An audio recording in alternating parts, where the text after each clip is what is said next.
सहनावतु सहनौ भुनक्तु सह वीर्यं करवावहै तेजस्विनावधीतमस्तु मा विद्विषावहै। ॐ शान्ति शान्ति शान्तिः। श्रुतिस्मृतिपुराणानाम् आलयं करुणालयं नमामि भगवत्पादं शङ्करं लोकशङ्करं शङ्करं शङ्कराचार्यं केशवं बादरायणं सूत्रभाष्यकृतौ वन्दे भगवन्तौ पुनः पुनः। ईश्वरो गुरुरात्मेति मूर्तिभेदविभागिने व्योमवद्व्याप्तदेहाय दक्षिणामूर्तये नमः। ॐ पार्थाय प्रतिबोधितां भगवता नारायणेन स्वयं व्यासेन ग्रथितां पुराणमुनिना मध्ये महाभारतम् अद्वैतामृतवर्षिणीं भगवतीम् अष्टादशाध्यायिनीम् अम्ब त्वामनुसन्दधामि भगवद्गीते भवद्वेषिणीम्। यं ब्रह्मा वरुणेन्द्ररुद्रमरुतः स्तुन्वन्ति दिव्यैस्तवैः वेदैः साङ्गपदक्रमोपनिषदैः गायन्ति यं सामगाः। ध्यानावस्थिततद्गतेन मनसा पश्यन्ति यं योगिनः यस्यान्तं न विदुःसुरासुरगणाः देवाय तस्मै नमः।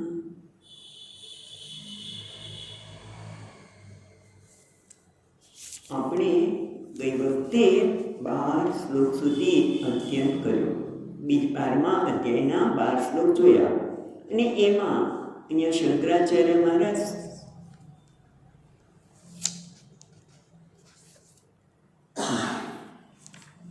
13મા શ્લોકના પ્રારંભમાં કહે છે અત્ર ચ આત્મ ઈશ્વર ભેદમ આશ્રિત્ય વિશ્વરૂપ ઈશ્વરે ચેત સમાધાન લક્ષણ યોગ ગુપ્ત ઈશ્વરાર્થમ કર્મ અનુષ્ઠાન આદિ.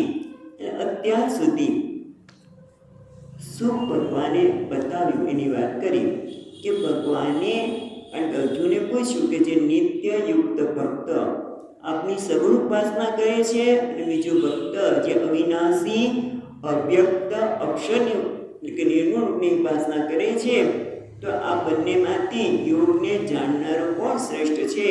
ત્યારે આપણે જોયું એ પ્રમાણે અહીંયા કહે છે કે ભગવાન અને ભક્ત વચ્ચે એક ભેદનો આશ્રય લઈને વિશ્વરૂપની ઉપાસના કરનાર ચેતનું સમાધાન લક્ષણ કર્મયોગની વાત કરે. કર્મયોગ અને આ બધા જ અત્યાર સુધી ભગવાને કહ્યું મય્યેવ મન આધસ્વ મયી બુદ્ધિ નિવેશય. પહેલો તો કર્મયોગ આપણે પહેલો પ્રશ્ન એ કહ્યો કે સગુણ બ્રહ્મની ઉપાસના કરનાર અને નિર્ગુણ બ્રહ્મ એમાંથી કોણ શ્રેષ્ઠ છે? તો ભગવાને સગુણ બ્રહ્મની ઉપાસના કરનારને યોગ વિત્તમાં કહ્યું. એના સંદર્ભમાં અહીંયા શંકરાચાર્ય મહારાજ અને મધુસૂદનજી પણ એ બંને કહે છે કે આ પછી ભગવાને શું વાત કરી? મારા મન પોવે તો તારી બુદ્ધિને પણ મારામાં નિવાસ કરાવી. સરસ શ્લોક કહે છે 8મો, તો તું મારામાં જ નિવાસ કરીશ એમાં કોઈ શંકા નથી. પણ જો તું એવું કરી ન શકે તો તું અભ્યાસ યોગ દ્વારા મને સમર્પિત થા. એને એક અભ્યાસ યોગ એટલે આપણે જોયું કે જ્યારે મારું મન બુદ્ધિ ક્યાંક જગતના વિષયનું ચિંતન કરે ત્યાંનું દોષ દર્શન બતાવી અને મનને પાછું લાવો અને આપણું જે ધ્યેય વિષય છે પરમાત્મા એના ગુણનું દર્શન કરાવી અને વારંવાર ભગવાનના ચિત્તને ચોંટાડવું.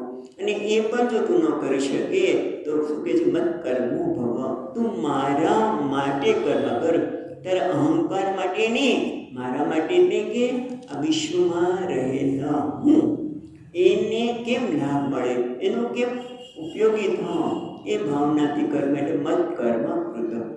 એટલે આ અને પછી એ પણ ન કરી શકે તો ભગવાન કે ભલે તારા સ્વાર્થની પૂર્તિ માટે કર્મ કર, પણ તું કર્મફળનો ત્યાગ કર. જ્યારે કર્મફળ મળે ત્યારે તું એને મને સમર્પિત કર. એટલે કે તને હું કર્મફળ મને સમર્પિત કરું એટલે શું, આપણે ભગવાનને નૈવેદ્ય આપી લાડુ બનાવ્યા, ચતુર્થી છે લાડુ બનાવ્યા, ગણેશજીને લાડુ આપ્યા, ગણેશજી લાડુ નથી ખાતા પણ એને અર્પણ કર્યા, પછી હવે આપણા માટે શું થયું, પ્રસાદ. પ્રસાદ એટલે જ્યાં આદર છે, જે ફળ મને જે કંઈ ફળ મળ્યું એના માટે મને આદર છે, કોઈ વિરોધ નથી, એ રીતે પ્રસાદ બુદ્ધિથી સ્વીકારીશ તો પણ તારા ગમા અણગમા ઓછા થશે, અંતઃકરણ શુદ્ધિ થશે. ભલે તું સ્વાર્થપૂર્વક કર્મ કરતો હતો, ધીમે ધીમે નિસ્વાર્થપૂર્વક કર્મ કરતો થઈશ અને પછી અભ્યાસ અને છેવટે તું મારામાં પ્રવેશ કરીશ. પણ આ બધું કોના માટે છે? ને શંકરાચાર્ય મહારાજ કહે છે કે આ બધું જ છે એ અક્ષર ઉપાસક માટે નથી, એ તો કૈવલ્ય પ્રાપ્ત કરી ચૂકેલો છે, જે સ્વતંત્ર છે, પણ જે ઈશ્વરને અધીન છે એવા ભક્તને માટે કર્મયોગની વાત કરી. પણ અહીંયા ભક્તો અક્ષર ઉપાસક છે જે પરમાત્મા કે તે પ્રાપ્તનું અંતિમ આમેવ, એ મને જ પ્રાપ્ત કરે છે. અને પછી ભગવાન બધી કર્મયોગની ચિત વાત કરે છે. કોના માટે છે? જે હજી એ અક્ષર ઉપાસક બની શક્યો નથી, એટલા માટે કે છે નહીં નિંદિતુમ પ્રવર્તે અપિતુ વિધેય સ્તોત્યમ ન્યાય. એટલે જે નિંદા કરવામાં આવે છે એ નિંદા માટે નથી હોતી, એ વ્યક્તિની નિંદા માટે નહીં, પણ આપણે જે વસ્તુનું મહત્વ બતાવવું છે એની સ્તુતિ માટે કરવામાં આવે છે. એટલા માટે ખરેખર તો અપરોક્ષ ઉપાસક એ પરમાર્થતઃ યોગ વિત્તમાં છે. કારણ કે સાતમા દેવ ભગવાને કહ્યું, પ્રિયો હિ જ્ઞાનિનોત્યર્થ અહમ સચ મમ પ્રિય ઉદારા સર્વ એ વેતે જ્ઞાની તો આત્મૈવ મે મતમ. એટલે જ્ઞાનીની ત્યાં વાત સ્પષ્ટ કરી કે જ્ઞાની તો મારો આત્મા છે. બીજા બધા ચાર ભક્તોની વાત કરી, અર્થાથી આર્થ, જિજ્ઞાસુ અને જ્ઞાની. ત્યાં કીધું જ્ઞાની તો મારો આત્મ છે. અને એટલા માટે ભગવાન આ કહે છે કે અર્જુનમ બુદ્ધિ ઈશુહુ, અર્જુનને જ્ઞાન આપવા માટે. કેમ? કારણ કે ભગવાન કેવા છે? પરમ મિતૈષી, ભગવાન ભેદદર્શિનઃ કૃતકૃત્યાન અક્ષર ઉપાસકાનામ પ્રસ્તુતિ સપ્તભિઃ. એટલે અત્યાર સુધી જે સગુણ બ્રહ્મની ઉપાસના કરે છે એને ભગવાનની યોગ વિત્તમાં કહ્યું. ખરેખર તો પરમાર્થ દ્રષ્ટિ જેની પાસે છે એ જ ખરેખર યોગ વિત્તમ છે, એ જ કૃતકૃત્ય છે એવું ભગવાનને બતાવવું છે. માટે ભગવાન કેવા છે? પરમ હિતૈષી. શંકરાચાર્ય મહારાજ પણ એ શબ્દ વાપરે છે કે પરમ હિતૈષી.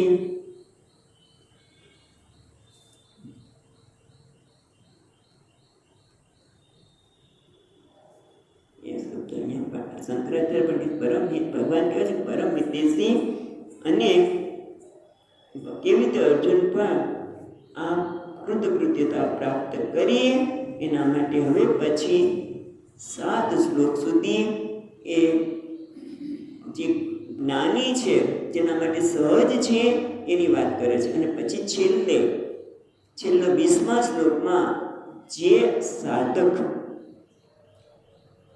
આ જ્ઞાનીના જે લક્ષણો સહજ છે એની ઉપાસના કરે છે, એ તો ભગવાન અતિ પ્રિય, એ મને અતિ પ્રિય છે. અને કહેવા છે બધા 33 લક્ષણ છે જ્ઞાનીના વ્યવહારમાં પ્રગટ થતા 33 લક્ષણ છે. એને કહે છે ધર્મ્યામૃતમ. એટલે જે કંઈનો વ્યવહાર છે એ ધર્મ સંમત છે અને કેવું છે અમૃત. એટલે જે સ્વર્ગમાં દેવતાઓ અમૃત લે છે એ નહીં, આ સ્વાભાવિક અમૃત જે સ્વરૂપ છે એની વાત હવે ભગવાન કહે છે. આમ કહે ને પહેલા ભગવાન એમ કહેતા ભગવાન મને પ્રિય છે, ભક્ત કહે છે ભગવાન મારા પ્રિય છે. હવે ભગવાન કહે છે આ મને પ્રિય છે. એટલે આમ કહે ને સીન બદલાઈ ગયો. હવે ભગવાનને કોણ પ્રિય છે એની વાત હવે આપણને 13 થી 20 શ્લોક સુધીમાં કરે છે. તો આપણે 13મો અને 14મો શ્લોક વાંચીશું.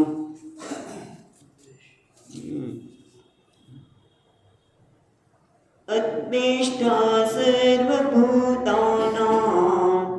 અદ્વેષ્ટા સર્વભૂતાનાં, મૈત્ર કરુણ એવ ચ, મૈત્ર કરુણ એવ ચ, નિર્મમો નિરહંકારઃ, નિર્મમો નિરહંકારઃ, સમદુઃખ સુખક્ષમી, સમદુઃખ સુખભક્ષમી, સંતુષ્ટ સતતં યોગી, સંતુષ્ટ સતતં યોગી, યતાત્મા દૃઢ નિશ્ચયઃ, યતાત્મા દૃઢ નિશ્ચયઃ, મય્યર્પિતમનો બુદ્ધિઃ, યર્પિતમનો બુદ્ધિઃ, યો મદ્ભક્તસ્સ મે પ્રિયઃ, યો મદ્ભક્તસ્સ મે પ્રિયઃ.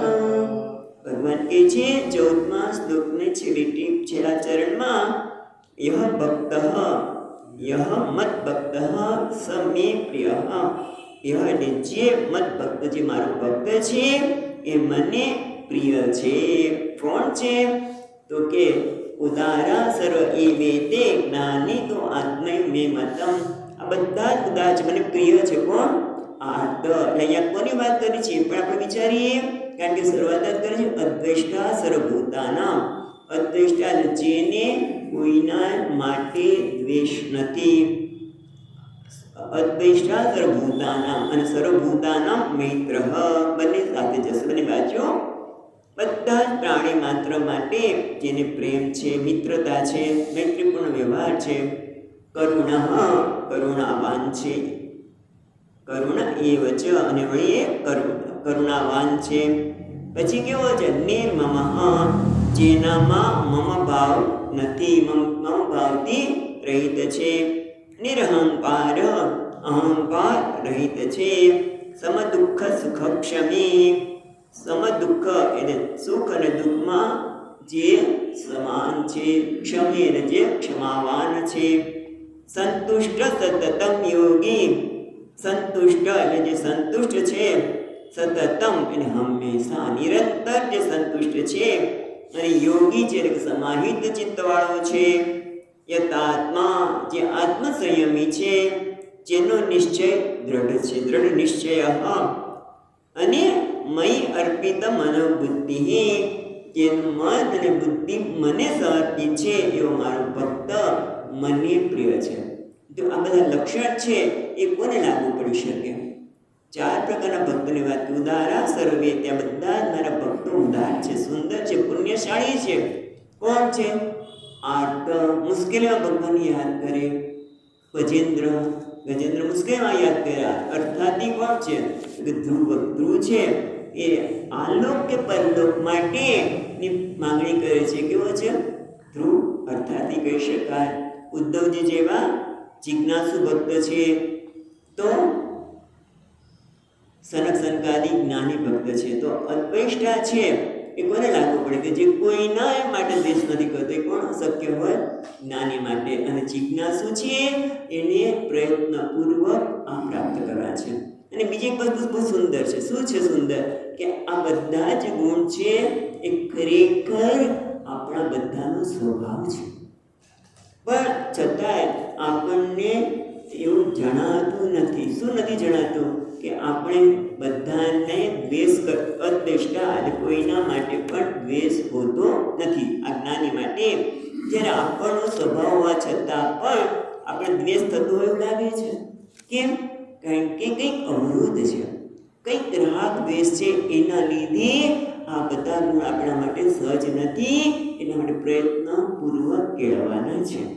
અને એના માટે જે અવરોધ છે દૂર કરવો છે, જે સાધના કરે એના માટે ભગવાન વાત કરે છે કે અદ્વેષ્ટા સર્વભૂતાનાં, એટલે કોઈ પ્રાણી માત્ર જડ કે ચેતન કોઈના માટે દ્વેષ છે નહીં.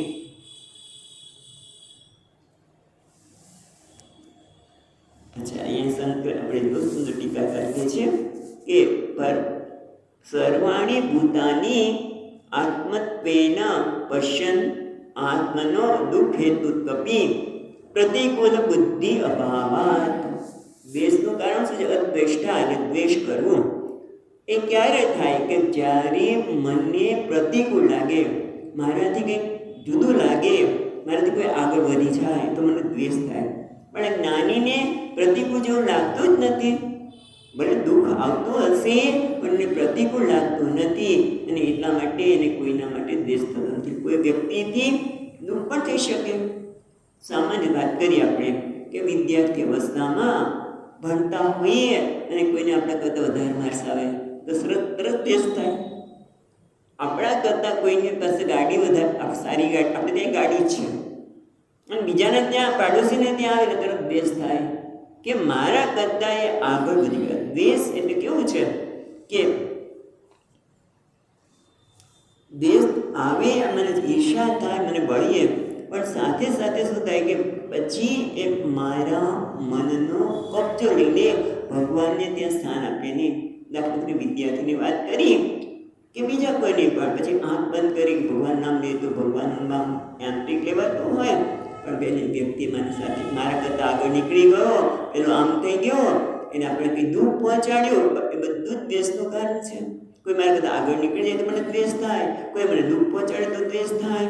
એટલે મારા ભટ્ટે એક સરસ જગ્યાએ લખ્યું છે, ન ઈચ્છતિ યહ પરસ્યો અપી સ સ્વયં ગૃહ્યતે કથમ. એટલે કે જે આપણે ઈચ્છતા નથી એને આપણે દેશ નિકાલ કરીએ છીએ. ગામમાં કોઈ ચોર હોય તો એને આપણે ખબર પડી તેને બહાર કાઢી મૂકીએ, પણ ઘરમાં આવવા દે, પોતાના ઘરમાં. એટલે કે હું જેને ઈચ્છતો નથી, મને જે વ્યક્તિ ગમતી નથી, પણ એને મારા ઘરમાં તો લઈ આવું છું. મનમાં તો સતત એનો જ વિચાર કરતો છે. કેવી વિચિત્રતા છે. આપણે કંઈ બહારગામ જઈએ, ટિકિટ એક રૂપિયા હોય પણ મુસાફરી તો કેટલા લોકો કરતા હોય. અને આવું કર્યું, પેલા મને આવું કહી દીધું વગેરે કરી અને આપણે દુઃખી થતા હોય છે. અને એના દુઃખી થવાનું માટે જેવું કંઈ નથી. એક મહાત્માએ દ્વેષના સંદર્ભમાં આવી વ્યુત્પત્તિ કરી. દ્વેષ એટલે દ્વિ ઈશ એટલે બે પ્રકારનું ઝેર. દ્વેષ એટલે બે પ્રકારનું ઝેર. એટલે કે એક તો આ દ્વેષના લીધે મને તો બળે, પણ સાથે સાથે બીજાને કેમ બાળવું, બીજાને કેમ હેરાન કરું, કારણ કે એને મને આવું કીધું, મને આવો મારી સાથે વ્યવહાર કર્યો, માટે એને માટે એને હું કેમ બાળી નાખું. અને એ જ વાત એટલે દ્વિ ઈશ બે પ્રકારનું વિષ જીવનમાં ઘોળાય છે પોતાના માટે, કારણ કે હૃદયમાં પછી ભગવાન ચિંતન થતું રહે અને જેનો દ્વેષ થતો એનો વિચાર આવે, અને બીજાને કેમ એનાથી મને જેણે દુઃખ આપ્યું એને કેમ દુઃખ આપવું એવો વિચાર કરીને એ પણ પડે. કારણ કે સાથે આપણે એવો વ્યવહાર કરીએ એટલે પણ એના માટે પોતે તો પોતાને તો નુકસાન થાય છે અને બીજાને પણ નુકસાન થતું હોય છે. જેમ કે વિદ્યાર્થી હોય, રમતગમત રમતા હોઈએ, ક્રિકેટ રમતા હોય કે ગમે તે, તો આજકાલ શું થાય છે કે સ્પોર્ટ્સમેન સ્પિરિટ, રમત એટલે કે રમતની રીતે રમત હોય, પણ એને બદલે કોઈના માટે દ્વેષ હોય તો કેમ એને પગ પછાડો, કેમ એને પાછળ લાવી દેવો, દ્વેષ આ કરે છે. અને એવું વિચાર કરવા માટે પહેલાં મારા મનને સતત એવો વિચાર કર્યો ત્યારે બીજા માટે એવું કરી શકું ને. પણ આ ભક્ત છે એ આવું કરી શકતો નથી. શું કરે છે તો ભક્ત વિચારે છે, શું કે છે અદ્વેષ્ટા સર્વભૂતાનાં, કારણ કે જોવે છે કે આત્મનસ્તુ કામાય સર્વમ પ્રિયમ ભવતી. બરાબર. પછી એટલા માટે બધામાં પોતાના આત્માને જોવે છે. કારણ કે દુઃખનું કારણ શું છે? દુઃખ થાય તો મને દ્વેષ થાય.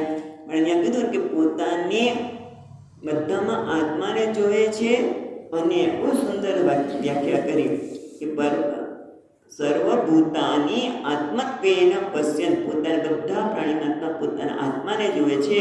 એ દુઃખ હેતુ તેપી, દુઃખ થાય એવું થાય તો પણ એ પ્રતિકૂળતા સર્જે છે એવું એને નથી લાગતું. દુઃખ કદાચ આવી શકે પણ એ મને પ્રતિકૂળ છે એવું નથી જોતો. કેમ? કારણ કે સતત વિવેક કરે છે કે આ બધા જગતમાં પરમાત્મા સિવાય કે આત્મા સિવાય કશું જ નથી. આ બધું જ જે મને વિવિધતા દેખાય છે, મને લાગે કે આ વ્યક્તિ મને દુઃખ પહોંચાડ્યું, મારું અહિત કર્યું, પણ એ તો શું છે? વેશ છે, નામ અને રૂપ છે, વેશ છે, આ તો પ્રકૃતિનો ખેલ છે. આ શું છે? પ્રકૃતિનો ખેલ છે, માયાનો ખેલ છે. અને એટલા માટે આ તો ખરેખર માયાનો ખેલ છે, પ્રકૃતિનો ખેલ છે. અથવા તો રામાયણમાં કહે છે ને કે બધાને ભગવાન નચાવી રહ્યો છે. આ બધાએ જે કંઈ વ્યવહાર કર્યા છે એ ભગવાનથી પ્રેરાઈને કરેલા છે. એ તો કટબુદ્ધિ છે એમ માનીને પણ એમાંથી બહાર નીકળી જાય. અથવા તો કોઈ પણ વ્યક્તિનો વ્યવહાર એ ખરેખર એ વ્યક્તિ આવો વ્યવહાર કેમ કરે છે, એ આવું વર્તન કેમ કરે છે કે અંદરથી ખાલી છે. કોઈ પણ વ્યક્તિ જ્યારે કોઈની નિંદા કરે, કોઈને દુઃખ થાય એવું કરે છે, ત્યારે ખરેખર તો પોતે ખાલી છે એવું વિચારીને પણ એ માણસ જે જ્ઞાની છે બહાર નીકળે છે. અથવા તો સતત આત્મા અને આત્માનો વિવેક કરે છે. કારણ કે આપણે તમે વિચાર કરો કે કોઈ પણ વ્યક્તિનો વ્યવહાર જે મને દુઃખ પહોંચાડે છે, એના માટે પણ મારો નિર્ણય બદલાઈ જાય છે. બીજી ક્ષણે પણ મારો નિર્ણય બદલાઈ જાય કે આ મને અનુકૂળ છે, આ પ્રતિકૂળ છે. તો એનો અર્થ કે આ ખરેખર સત્ય નથી. જે બદલાય એ સત્ય નથી, એ મિથ્યા છે. કેટલી રીતે આપણે જોયું પહેલાં તો એ રીતે કે આ બધું પ્રકૃતિનો ખેલ છે, આ બધું વેશના સ્તરે છે. આ વેશ છે અને વેશ પહેરનાર તો મારો પરમાત્મા છે. આ વ્યક્તિ મને દુઃખ પહોંચાડે છે એવું લાગે છે, આ વ્યક્તિ આવો જેવો લાગે છે, પણ એ વ્યક્તિ નથી, એ તો વેશ છે. પણ ખરેખર તો મારો પરમાત્મા છે. એ જોઈ રહ્યો છે કે હું કેટલો અદ્વૈષ્ટમાં નિષ્ઠ છું. અથવા તો પ્રકૃતિનો ખેલ છે, મિથ્યા છે. જે રીતે આપણને સમજાય એ રીતે આ પ્રયત્ન કરવો જોઈએ. અને બોલીએ ખરા, સમજાઈ ગયું, આત્માનો વિવેક કરીએ, કોઈ વસ્તુ પ્રતિકૂળ નથી. અને આપણે એવો કોઈનો ઠેકો લેવાનો જરૂર નથી. કેવો વ્યક્તિ આવો વ્યવહાર કરે તો હું સુખી થઉં. આ તો મેં નક્કી કર્યું કે આ વ્યક્તિ આ પ્રકારનો વ્યવહાર કરે તો મને સુખ પહોંચે, અને ન કરે તો મને દુઃખ પહોંચે, અને દુઃખ પહોંચે એટલે માટે દ્વેષ થાય. એ મેં નક્કી કર્યું છે ને. પણ એ આ જ્ઞાની છે જેને કોઈના માટે દ્વેષ નથી. પ્રકૃતિના કોઈ વ્યક્તિ વસ્તુ માટે દ્વેષ નથી, બધા માટે આદર છે. કેમ? કે પરમાત્માને જુએ છે. આ તો પ્રકૃતિમાં બધું થઈ રહ્યું છે, નામ અને રૂપના સ્તરે, વેશના સ્તરે થઈ રહ્યું છે. અથવા તો મેં નક્કી કર્યું કે આ પ્રતિકૂળ છે, આ અનુકૂળ છે, પણ એ પણ મારું બદલાય છે. એટલે કે ખરેખર મારો વિચાર છે એ મિથ્યા છે, માટે પણ મારે એને પકડવાની જરૂર નથી. જે રીતે સમજાય એ સમજ્યા પછી સાવધાની. નાની માટે અદ્વેષ્ટા, કોઈના માટે દ્વેષ કરી શકે જ નહીં. કોઈ દુઃખ પહોંચાડ્યું હોય ને તો પણ એને એના માટે દ્વેષ ન થાય. એની પછી તરત જ કરુણા, મૈત્રી, એ બધા જ ગુણ એની પછી દેખાશે કે દ્વેષ નથી માટે મૈત્રી છે, કરુણા છે. એટલે કે એને કોઈના માટે દ્વેષ નથી. બધા માટે તો શું છે? આદર છે, પ્રેમ છે. અને આના માટે આપણે સતત યાદ રાખવું પડે. એક સરસ ઉપાય વાત થઈ ગઈ કે દાખલા તરીકે ઘણા લોકો માટે દ્વેષ સહજ બની જાય.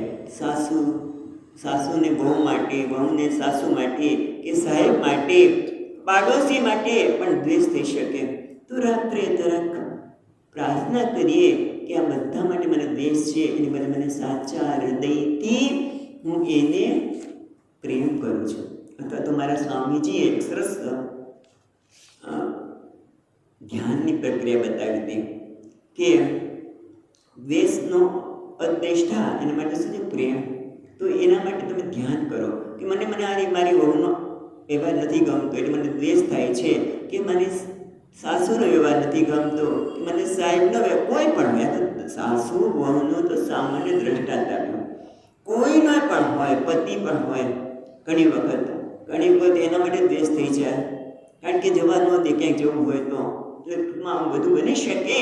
તો એના માટે સ્વામીજી બહુ સરસ એક ધ્યાન કરાવતા. પૂજ્ય સ્વામીજી મહારાજ કે બે રીતે કરાવતા હતા કે મને એક કોઈ વ્યક્તિ માટે બહુ જ આમ તિરસ્કાર છે, અને હજી ઘરની વ્યક્તિ છે, તમે ઘરની વ્યક્તિને તમે છોડી ન શકો, કારણ કે અમુક તો સંબંધો ભગવાને આપણે આપીને બેઠા છે. માતા, પિતા, ભાઈ, ભાભી કે જે કોઈ હોય બધા આવેલા છે, તમે છોડી ન શકો. તો શું કરવાનું? જો સંબંધમાં મીઠાશ હશે તો જ શાંતિ હશે, તો જ પ્રેમ હશે. તો એ વ્યક્તિને પહેલાં વિચારો, પણ એને ક્યારેક મને સુખ આપ્યું છે, ક્યારેક મને આનંદ આપ્યો છે, તો હા, ક્યારેક મને આદર આપ્યો છે, ક્યારેક એ વ્યક્તિને સુખ આપ્યું છે, તો એનો સતત વિચાર કરો તો પેલો દ્વેષ નીકળી જશે. અથવા તો મને કોઈ વ્યક્તિ, મારા ગુરુજી કે કોઈ છે, એના માટે મને ખૂબ આદર છે, એના માટે એને પ્રેમ છે, પહેલાં એના વિશે વિચાર કરો, અને પછી એ સ્થાને આ વ્યક્તિ જેના માટે દ્વેષ છે એને મૂકો, તો પણ દૂર થઈ શકે. એટલે ટૂંકમાં ધ્યાન દ્વારા, રાત્રે પ્રાર્થના દ્વારા, કે ભલે મને આ બધા માટે દ્વેષ છે પણ હું ખરેખર એમને પ્રેમ કરું છું, કારણ કે ભલે આપણે બહાર ન કહી શકીએ પણ એને બહાર મને કહેવાની જરૂર નથી તમને પ્રેમ કરું છું. આપણું અંદરથી વિચારીશું તો એ પ્રેમ સહજ આવવાનો છે. પણ એના માટે આ સમજ્યા કે બધું પ્રકૃતિના સ્તરે છે, આ વેશના સ્તરે છે. આત્મા તો બધામાં સર્વત્ર રહેલો છે, અને એ મારો જ આત્મા છે, હું જ બધામાં રહેલો છું. એ બધું સમજાય, પણ એને પ્રેક્ટિકલ કેટલા હું, એટલે ટેવ પ્રમાણે તો દ્વેષ થઈ જાય છે. તો એટલે ધ્યાન દ્વારા, પ્રાર્થના દ્વારા, પ્રાર્થના પણ બહુ મોટું કામ કરે છે. જ્યારે દ્વેષ થઈ જાય તો પછી તરત યાદ આવે કરે રે અમે સમજ્યા છીએ અદ્વેષ્ટા સર્વભૂતાના, અને તો પ્રાણી માત્ર માટે આદર, દ્વેષનો અભાવ પણ થઈ જાય છે. તો રાત્રે પ્રાર્થના કરી કે જેના માટે દ્વેષ થયો હોય એના માટે હું પ્રેમ કરું છું, એને આદર આપું છું. એ તો કોઈનો દ્વેષ નથી કરતો, કોઈ પણ વ્યક્તિને દ્વેષ નહીં, બધાને આદર પ્રેમ આપે છે. અદ્વેષ્ટા સર્વભૂતાના. પછી કેવો છે વ્યક્તિ? મૈત્ર કરુણ એવ ચ. મૈત્ર એટલે મિત્રતા. અહીંયા સરસ કહે છે મૈત્ર, મૈત્રી સ્નિગ્ધતા તત્વાન, એટલે જેનામાં સ્નિગ્ધતા એટલે કે પ્રેમ. મિત્રનો બીજો અર્થ થાય મૈત્ર, એનો બીજો અર્થ થાય પ્રેમ. અહીંયા મિત્રતા એટલે પ્રેમ. પણ ઘણી વખત શું થાય છે ખબર છે? નાના છોકરાઓ કરે અને એવું આપણે ક્યારેક આપણા વ્યવહારમાં કરતા હોય. જેની સાથે મને મિત્રતા હોય, નાના છોકરાઓ કે તું મારો મિત્ર છે ને, તો તું એની સાથે કેમ બોલે છે? એને મિત્રતા નહીં કહેવાય. તું મારો ખાસ ફ્રેન્ડ છું ને. અમે જોયેલું છે બાળકોમાં જેવું છે ને, આપણે પણ એવું કરતા હોઈએ કે અમારો મિત્ર છે એટલે બીજાની સાથે એને વાત નહીં કરવાની, બીજાને મદદરૂપ નહીં થવાનું, બીજાને આમ નહીં કરો. એને મિત્રતા ના કહેવાય. એ મિત્રતા નથી, એ તો આપણો એક કબજો છે એક વ્યક્તિ ઉપરનો કે અમારો મિત્ર છે એટલે એને બીજા સાથે નહીં બોલવાનું, નહીં એને કોઈ મદદ નહીં કરવાની. અને તો જો બીજાને કરે તો એ મારો પાક્કો મિત્ર નથી, ફાસ્ટ ફ્રેન્ડ, એ પાક્કો મિત્ર નથી. પણ ખરેખર મિત્ર કોને કહેવાય? તો અહીંયા કહે છે સૂર્ય જેવું બને. સૂર્ય બધા મિત્રાય નમઃ. સૂર્યને બહાર નમસ્કાર એક છે મિત્રાય નમઃ. જે મિત્ર છે બધા મિત્ર એટલે શું? મિત્રસ્ય ચક્ષુષા સર્વાણી ભૂતાની સમીક્ષતા. આ બધાને આ રૂપવેદમાં આવેલું છે. સૂર્યની જેમ મિત્રસ્ય, મિત્રની જેમ એની આંખ દ્વારા, એટલે કે જેમ સૂર્ય બધાને કેવો પ્રેમ કરે છે, એટલે કે બધાને પ્રકાશ આપે છે. આ સારો છે માટે એને પ્રકાશ આપો, અને આ ખરાબ છે તે ના આપો. સૂર્યની વાત જવા દો, પૃથ્વી એમ નથી કહેતી કે આ સારી વ્યક્તિ છે માટે એને ધારણ કરીશ, આ વ્યક્તિ તો નકામી છે. ભલે આપણે રામાયણમાં કથા આવતી હોય કે રાવણના કૃત્યથી પૃથ્વીદેવી કંટાળી અને બ્રહ્માજી પાસે ગયા, પણ તમે જો પૃથ્વી કોઈને એમ નથી કે તમે ખાડા ખોદો કે ગમે તે કરો, પૃથ્વી એમ નથી કે કોઈને નહીં ધારણ કરો. જળ, પાણી પણ આ ગાયને પાણી આપીશ, એની તરસને છીપાવીશ, અને વાઘ તો કેવો છે, બધા મારી નાખે છે, ક્રૂર છે. માટે આ પાણી એમ કે હું એના માટે વિષ બની જઈશ ના, એની પણ તરસ છીપાવે છે. એના માટે બધા કહેવાય મિત્ર. એટલે બધા માટે સ્નિગ્ધતા, બધા માટે પ્રેમ. એ રીતે વાયુ પ્રાણવાયુ કે વાયુ કહે તો એ વાયુ કે નહીં ભાઈ આ તો સંત છે, એને હું પ્રાણવાયુ આપીશ, એને જીવિત રાખીશ, અને નક્કામાં છે એવું એનામાં આવતું નથી. કુદરતમાં જો બધામાં મિત્રતા છે. સૂર્ય, ચંદ્ર, જળ, પૃથ્વી, એમાં આપણામાં પણ પ્રયત્ન કરીએ કે જેમ એને કોઈના માટે શત્રુતા નથી, દ્વેષ નથી, પણ જેમ મિત્રતા છે. તો આપણે એવું પણ આ બધા પ્રારંભિક છે. ખરેખર તો છેવટે આત્મતત્વને જોઈએ જે મારો પોતાનો સ્વભાવ છે. પ્રેમ એ આપણો સ્વભાવ છે. મિત્રનો બીજો અર્થ કહીએ તો સ્નિગ્ધતા એટલે પ્રેમ, એમ આપણા બધાનો સ્વભાવ છે. એની આડે આવે છે આપણી ખોટી સમજણ, આપણે ખોટી જે સત્યતા આપીએ છીએ એ જ આપણે મિત્ર પ્રેમને પ્રગટ થવા દેતું નથી. અને એટલા માટે આ તો પ્રારંભિક છે કે કોઈના માટે મને પ્રેમ ન હોય, સમજતા દ્વેષ થતો હોય, ન ગમતો હોય. ઘણી વખત તમે જો હમણાં ક્યાંક સાંભળ્યું હતું કે કુટુંબમાં રે પતિ પત્ની પણ સતત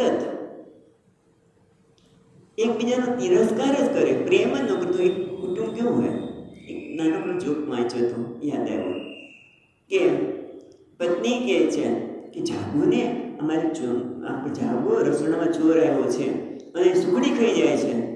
મારી બનાવીને સુખડી ખાઈ જાય તો ભલે એનો એ જ લાગનો છે, એના અંદર કેટલો તેજ થશે કે એ વ્યક્તિ એ લાગણી જ છે, ભલે સુખડી ખાઈ જાય ધરાતની.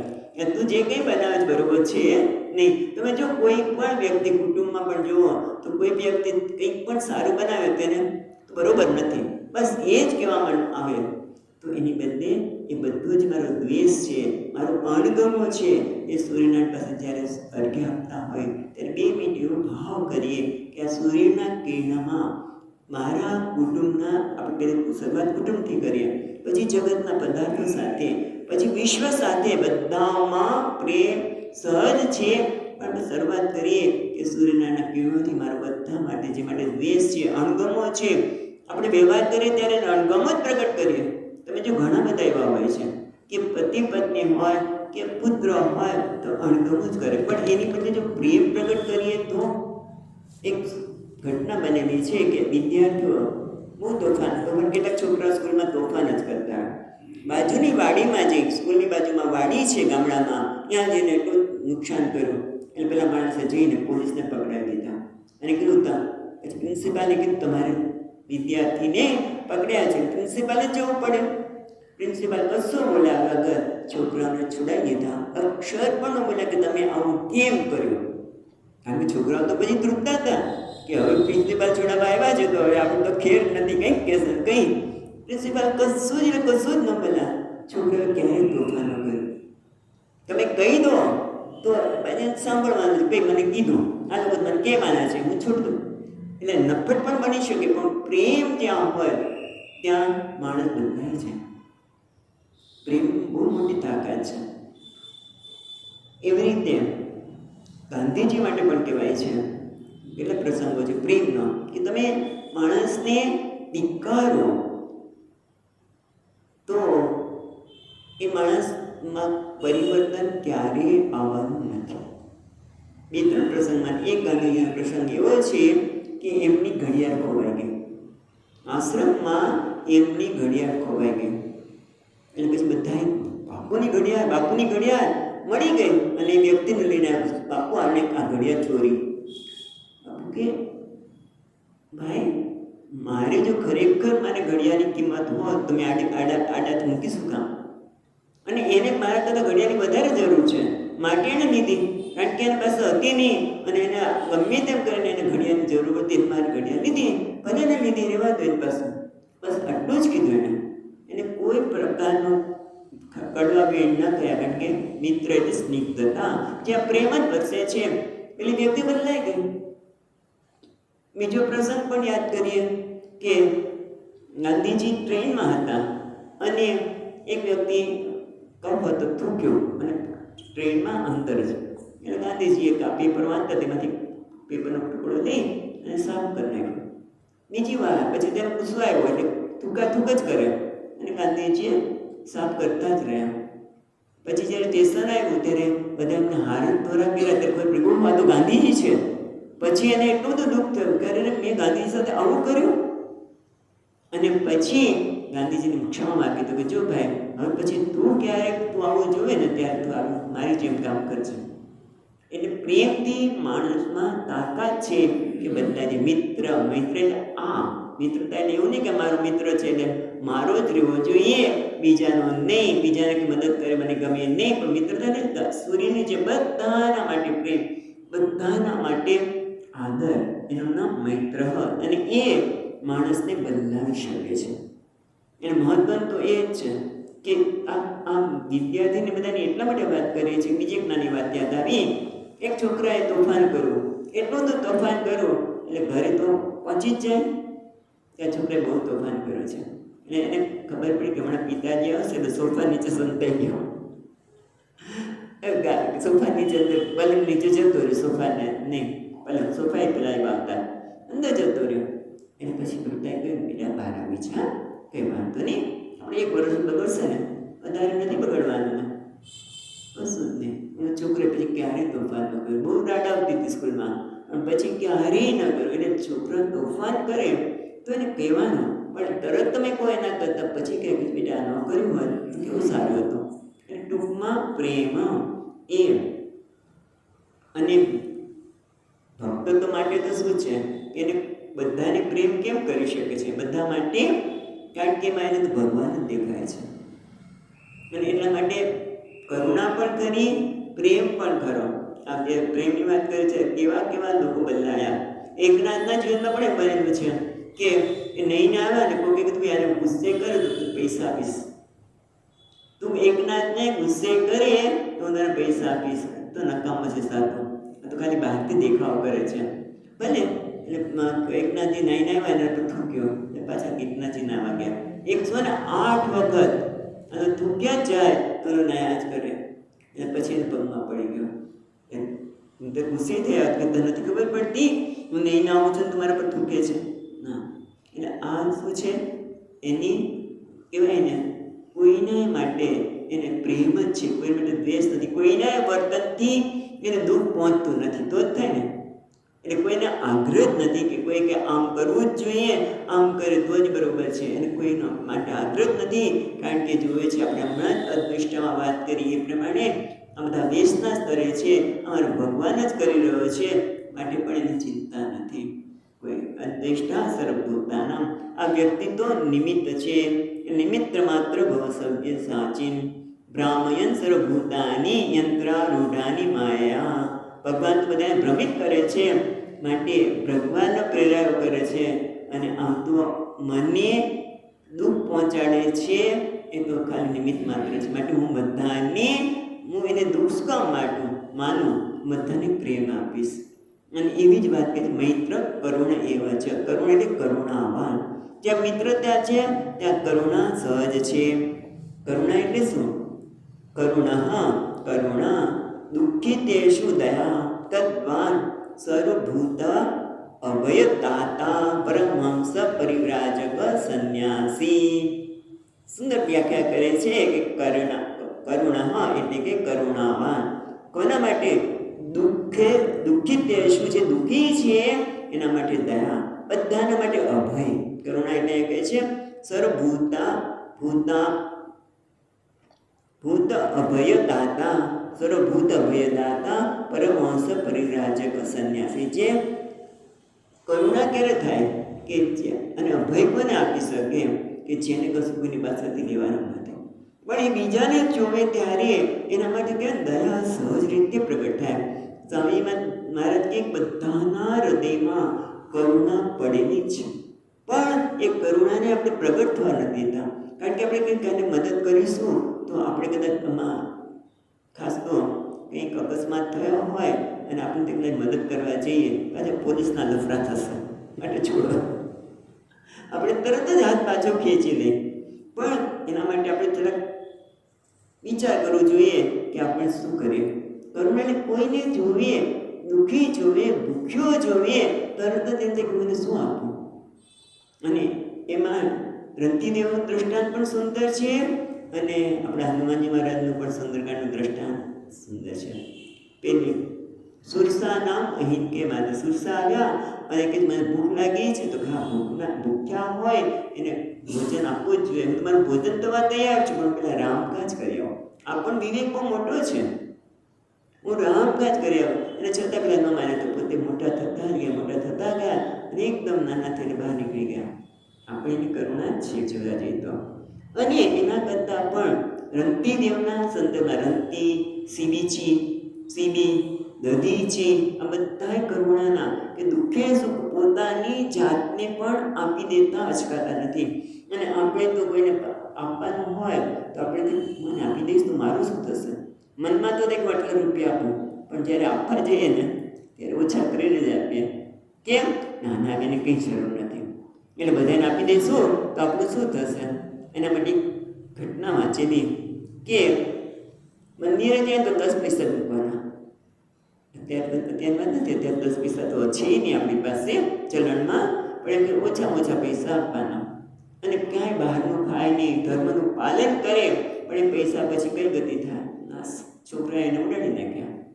એટલે મારી પાસે છે તો હું કેવી રીતે કોઈને આપું? કોઈ દુઃખી છે તો એને કેવી રીતે મદદરૂપ થાવ? અને એના માટે રંતીદેવનું બહુ મોટું વાત છે. રંતીદેવ છે એવું કહેવાય ચક્રવર્તી સમ્રાટ હતા. બધા સમ્રાટ આવું કરે એવું નથી, પણ એ આવા હતા કે તો બધા રાજા માટે એવું હશે જ કે એને રાજા જ્યારે કર ઉઘરાવે ને તો એ પ્રજાના હિત માટે, એના સુખ અને સમૃદ્ધિ માટે કરના પૈસા વાપરવાના. કોઈ દંડ કર્યો હોય તો એ દંડ છે એ શિક્ષણ માટે કે પેલી વ્યક્તિને સુધારવા માટે, એ રીતે પૈસા વાપરવાના. તો પછી રંતીદેવ સમ્રાટ હતા, છતાં પણ પોતે મહેનત કરીને પોતાના કુટુંબનું ગુજરાન ચલાવતા હતા. અને પછી કહેવાય છે, ભાગવતમાં કથા હોય છે, પછી એક વખત દુકાળ પડ્યો અને અનાજ હતું ને રાજાના ભંડારમાં જે હશે તો બધા વેચી દેવાનું કે પ્રજાનું હતું. એમની પાસે એવું ખાસ રહ્યું નહીં. 48 દિવસ સુધી બધાને, ઘરના પત્નીને, બાળકોને, એના બાળકના પત્નીને બધાને ઉપવાસ થયા. 48 દિવસનો વિચાર કરો. આપણું તો એક દિવસ પણ અનાજ ન મળે તો શું થાય? અને પાણી પર જીવવાનું. આ 48 દિવસે ખૂબ મહેનત કરી કંઈક અનાજ મળ્યું અને ત્યાં બનાવ્યું રસોઈ છે. એવી રસોઈ કેવી હશે? એમાં કંઈ મિષ્ટાન તો કંઈ હોય નહીં, પણ બનાવ્યું. અને કોઈ બ્રાહ્મણ અતિથિ આવ્યા, એને આપી દીધું. ત્યાં બીજા અતિથિ આવ્યા, પત્ની કે મારું આપી દો. આપણે બધા વેચીને ખાશું, બધા એમ વિચારતા હતા. પત્ની કે મારું આપી દો, એને આપી દીધું. ત્યાં તો કોઈ ચંડાળ આપણે કૂતરાને લઈને આવ્યો, એ પણ અતિથિ રૂપે આવ્યા, એને આપી દીધું. હવે પાણી રહ્યું, કે પાણી પીવા જાય છે તે કોઈ તરસો અતિથિ આવ્યો અને બહુ પાણી તરસ લાગીને પાણી આપી દીધું. પછી કહેવાય છે ઘરે બધું બ્રહ્મા, વિષ્ણુ, મહેશ એ બધા આવ્યા અને એ પાછા પ્રગટ થાય છે કે આશીર્વાદ માગે છે. બધા કસોટી કરવા માગતા હતા, હવે તને તને શું જોઈએ છે? તો એમ નથી કહેતા કે મને આ આપી દો ને અમારા અનાજની અત્યારે આ છે તે છે, કશું જ નહીં. એક જ માગ્યું, કરુણા. એટલે કે મને ભગવાન બધાના હૃદયમાં રહેવું છે. ભગવાન કે હું રહું છું તને કેમ રાખું? જે બધા જીવના હૃદયમાં મને વાસ આપો. ભગવાન કે શું કરો? હું તો રહું છું. તું કે ભગવાન તમે તો સાક્ષી રૂપે રહો છો, ઉપદ્રષ્ટાનું માનતા છે, પણ હું બધાના હૃદયમાં રહીને એના દુઃખનો ભોગતા હું બનું અને મારા સત્કર્મ બધા ભોગે બધા સુખી થાય. એનું નામ કરુણા. સર્વે ભવંતુ સુખીનો. એના માટે જ આપણી પ્રાર્થના છે. કંઈ ન કરી શકે તો આપણે કરુણા માટે આટલું તો કરી શકીએ. સર્વે ભવંતુ સુખીનો, સર્વે સંતુ નિરામયા. બધા નિરામય રહો, બધાનું કલ્યાણ થાવ, એ પ્રાર્થના તો કરી શકીએ. તો પછી ધીરે દિવસે આપણા હૃદયમાં પણ દધીચી છે. દધીચી કોઈ સામાન્ય વ્યક્તિ નથી. દેવતા મતલબ વૃત્રાસુરનો વધ કરવા માટે, ઇન્દ્ર એમના હાડકા માટે તો કે ભાઈ હું મારું શરીરનો ત્યાગ કરવા તૈયાર છું. શિબી રાજાએ પોતાનું માંસ કબૂતરને બચાવવા માટે પોતાના શરીરને માંસ આપવા માંડ્યા. એટલે આવા કેટલાક દ્રષ્ટાંતો આપણા ઇતિહાસ પુરાણમાં પડ્યા છે. પણ આપણે એટલું તો ન કરી શકીએ તો કાંઈ નહીં, પણ જે દુઃખી છે પછી એટલે સુધી, કારણ કે આગળ અદ્વેષ્ટાની વાત કરી જ છે, અદ્વેષ્ટા મૈત્ર, એટલે કોઈ દુઃખી છે અને આપણને એને ભૂતકાળમાં દુઃખ પહોંચાડ્યું છે. મને મને દુઃખ પહોંચાડ્યું છે, પણ હવે મને ખબર પડી કે આજે આટલા દિવસ પછી કે આ વ્યક્તિ દુઃખી છે, તો મનમાં પેલું નહીં એટલા નહોતું ના, ભલે મને દુઃખ પહોંચાડ્યું પણ એને ગમે તે કારણસર પહોંચાડ્યું, પણ અત્યારે હું એને કેવી રીતે મદદરૂપ થાઉં, હું એને કેવી રીતે મદદરૂપ થઈશું, જે રીતે મદદરૂપ થઈ શકે તો કરીએ. એ તો પ્રાર્થના કરુણા કે સર્વે એનું કલ્યાણ થજો. એને એટલું બધું દુઃખ છે ભગવાન, એને હું તો જેટલું મદદરૂપ થઈ શકું એવું કરવા જાઉં તો ઘણા બધા લોકો ન સ્વીકારે, તો પ્રભુ એને માટે કલ્યાણ થાવ, એને યોગ્ય વ્યક્તિ મોકલો કે એને જે દુઃખ છે એમાંથી માણસને દુઃખ દૂર થાય. અને ટૂંકમાં કરુણા આ પણ પહેલાં જ્ઞાનીમાં સહજ છે. પછી શું આવે છે? અદ્વેષ્ટા સર્વભૂતાનાં કરુણા. પછી શું છે? કરુણા એ વચન નિર્મમો નિરહંકાર સમ દુઃખ સુખ ક્ષમી. નિર્મમ એટલે શું કે છે? દેહે અપી મમતા પ્રત્યે રહિત. અહીંયા તો બહુ મોટી વાત કરી દે છે કે આ જ્ઞાની કેવો છે?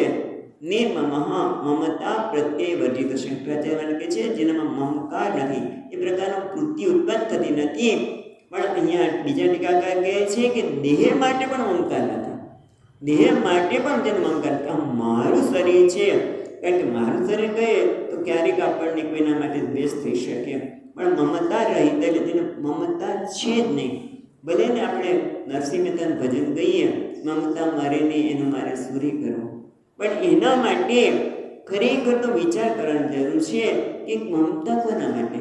આ શરીર પણ મારું નથી. સ્વામીજી બહુ સરસ વાત કરે કે આ શરીર ઉપર પણ તમારો હક નથી. કેમ?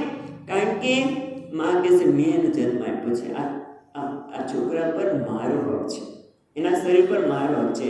પત્ની કહે છે મારા પતિ છે, ને ઓફિસમાં નોકરી કરવા જાઓ ત્યારે સાહેબ કે મારા છે, આ મારો માણસ છે. અત્યારે તમે કોઈ ફોન નહીં કરી શકો, તમારો મોબાઈલ ફોન અમને જમા કરાવી દો, તમારે આખો વખત અમારું કામ કરવાનું છે.